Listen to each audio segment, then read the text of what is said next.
Ohayou gozaimasu. So I realized that I had said in some of the other videos that I had not showed you the like the retake ticket and some of the actual papers that I use in my class. So now that I have them all printed, I wanted to take the opportunity to show that to you. So a big piece in standards-based grading or assessment for learning is the idea that assessments are for learning, not necessarily of learning, which means that retakes become a crucial piece of this process. If you think about it, any major test that you take in life, be it the ACT or the SAT, the driver's test, if you flunk it, you take it again. Very few tests are a one-time, cut and dry, never going to have that opportunity ever again. There's usually a price to be paid. Typically it's monetary. In the real world, things like the ACT, you pay the money and you take the test again. Same thing with the driver's test. In school, it is again important to offer that ability to take a test again. Now granted, as I've said before, this is a brand new test. Even the retake in the ACT, it's not the same test again. Same material, usually same difficulty level, but a completely brand spanking new test. So, I tend to use my retake ticket, if you will, to help me keep track of just the paperwork of this whole retake process, because as I said, there is a cost to retake this test. I'm not going to spend my time rewriting a test if you're not going to hold up your end to learn more. And this is what it looks like. This is the front side. Let's make sure you can see all that. So you'll see it says, so you want to take a retake. Step 1, complete the bottom half of this ticket. So they'll complete this bottom half here. Set up a time to discuss it with Mrs. Weber. That's me. It's still weird. Before or after school will not be considered during class time. So they have to come see me on their own time. This is their, the students, this is their project. This is their wanting to improve their grades, so it's on their time.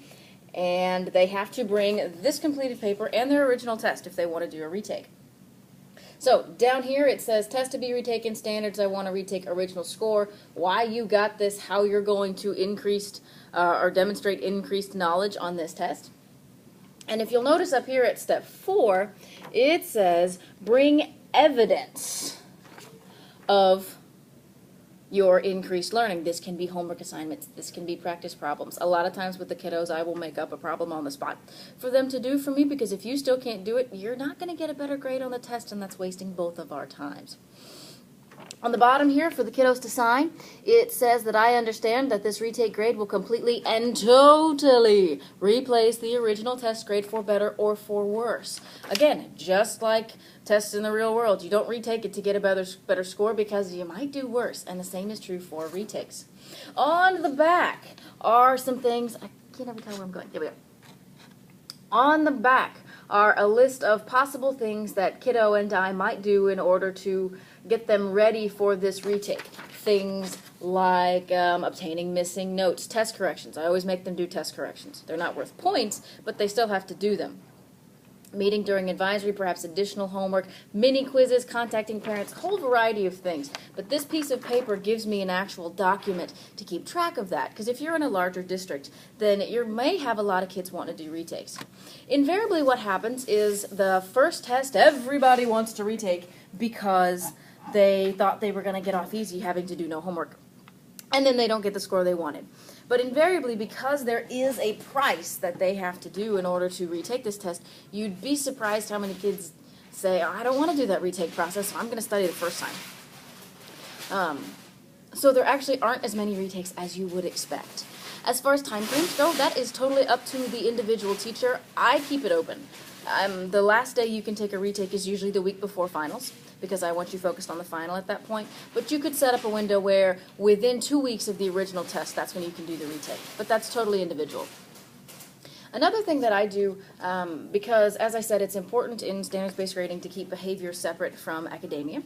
So I have this thing I call academic detention. So if you're not holding up your end of the bargain, typically this is missing work in my classroom, missing lab reports, not doing your homework, things like that. I will give you this bright, obnoxious red piece of paper that says academic detention, which basically says you have to stay with me. You're not holding up your end of the bargain, so I'm intervening. And the kiddo has to stay after school with me, and it says why, missing assignments, or if your grade's too low, I will also step in. Down at the bottom, it says that if you do not keep this appointment with me, you serve a detention with the principal, and everybody signs it. so that everybody's on the same page. But again, it is a behavioral consequence for a behavioral issue. So these are two things that I do in my room. I hope that gives you a little bit of a clearer idea of the logistics of how I do this. What else do I need to mention? Oh, about the retakes themselves.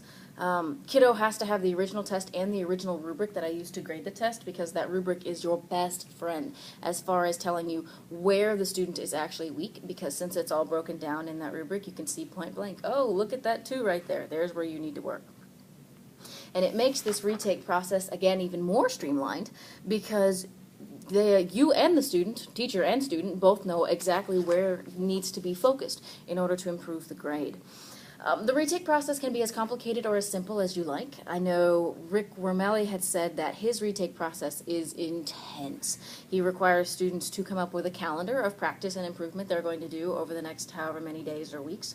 He requires them to write a letter, both I think to him and to the parents, explaining what the student is doing and why, in addition to extra practice, test corrections, all of this nonsense.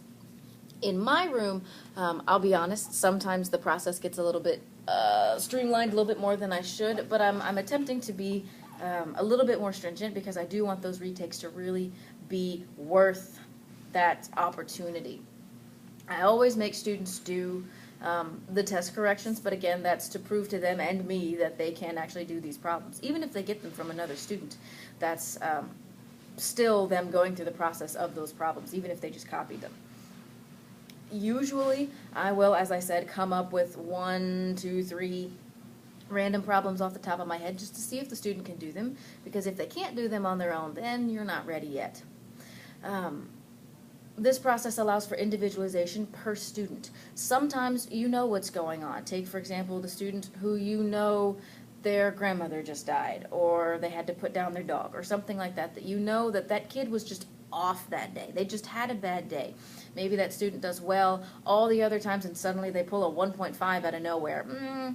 That's the student that you might not need a big, long, involved process. All you need is a short conversation that brings you as the teacher up to speed on what's going on in that student's life. You do one quick problem for me, show me the test corrections. All right, let's pick a day for that retake. Sometimes you've got a student that hasn't been doing their homework at all this year. So that kiddo is going to require a little bit more stringent process to make sure that they are in fact up to date. Not to be difficult or to punish the student, but to make sure that they are indeed learning. Again, it's all about the learning. We're taking out the games. I just want you to learn. That's it.